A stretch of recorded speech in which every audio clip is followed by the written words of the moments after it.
মনোজ ভাই এই ৰথখনত কি কৰি আছে তই এই নাচনী ৰিহা কেইখনমান অকণমান ৰ'দত দি দিছোঁ মানে এয়া চাওকচোন ধুনীয়া ধুনীয়া নাচনী ৰিহা আছে আমাৰ লগত যদি আপোনালোকে ল'ম বুলি ভাবে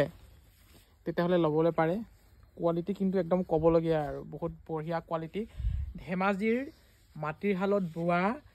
পিয়ৰ টচৰ নাচনী ৰিহা যদি আপোনালোকে নাচনী ৰিহা এখনমান ল'ম বুলি ভাবি আছে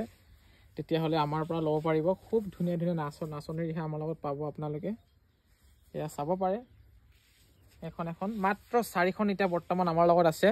4খন বৰ্তমান আছে আৰু 1-2 দিন ভিতৰত আৰু আহিব নতুন ববলৈ দি থৈ দিছোঁ বয় মানে সম্পূৰ্ণ হোৱা নাই এই 4খন বৰ্তমান আমাৰ লগত আছে যদি ইয়াৰ ভিতৰতে আপোনালোকে ল'ম বুলি ভাবে কোনখন লাগে স্ক্ৰীনশ্বট মাৰক আৰু আমাৰ সৈতে হোৱাটছআপ কৰক হোৱাটছআপ নম্বৰটো স্ক্ৰীনত আছেই হোৱাটছআপ কৰিলেই হ'ল আৰু আমি সকলোতে পঠাব পাৰিম গোটেই অসমৰ প্ৰতিটো কোণত আমি পাৰ্চেল পঠিয়াই থাকোঁ বা ভাৰতৰ যিকোনো জেগাত মানে ইণ্ডিয়াৰ অল ইণ্ডিয়া একদম চবতে আমি পঠিয়াই দিবলৈ পাৰোঁ চিন্তা কৰিব নালাগে তাৰ কাৰণে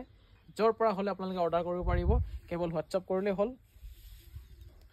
এয়া চাওক অকণমান ৰ'দত মানে শুকুৱাই দিছোঁ আৰু কাৰণ মানে এইটো এয়া ৰঙা টচ আৰু এইটো হ'ল ক'লা টচ এয়া ৰঙা আৰু এয়া ক'লা বোৱা সময়ত মানে অলপ ভিজাই মাৰিছিলে যে সেইটো কাৰণে অলপ শুকুৱাবলগীয়া আছিলে সেইকাৰণে শুকুৱাই দিছোঁ আৰু